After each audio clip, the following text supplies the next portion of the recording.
সন্তোষ যাদব খুনের মূল আসামি রাজেশ সাউকে করা হলো গ্রেপ্তার। সন্তোষ যাদব খুনের পর ভিন রাজ্যে গা ঢাকা দেয় খুনের সাথে জড়িত মূল আসামি রাজেশ ও তার সহযোগীরা। একটি বিশেষ তদন্তকারী দল তৈরি করে হয় আসামিদের গ্রেপ্তার করার তৎপরতা।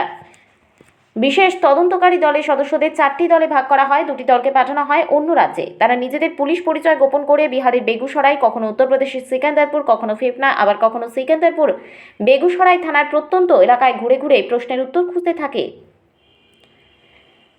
ব্যারাকপুর থেকে কোনো সিনিয়র ফোন করলেও উত্তর পাতা নেই, এমনটাই কথা বলতেন তারা। অবশেষে 9 দিনের টানা পরিশ্রমের পর উত্তরপ্রদেশের বালিয়া জেলার ফেফনা থানা এলাকায় স্থানীয় পুলিশের সহযোগিতায় ব্যারাকপুর পুলিশের সিটের 2 অফিসার সত্যনারায়ণ পাণ্ডে আর অরিত্রচন্দ্র ফেফনার প্রত্যন্ত গ্রামের একটি খাটালে রেড করে।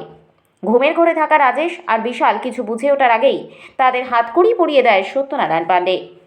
গতকাল আসামিদের বালিয়া জেলার মহামান্য চিফ জুডিশিয়াল ম্যাজিস্ট্রেটের আদালতে তোলা হলে আদালত 4 দিনের ট্রানজিট রিমান্ড মঞ্জুর করেছেন। 9 দিনের পরিশ্রম ভুলে 700 কিলোমিটার দীর্ঘ পথ পাড়ি দিয়ে সোজা আসামিদের নিয়ে এসে 1.5 দিনের মধ্যেই আজকে আদালতে পেশ করা হবে।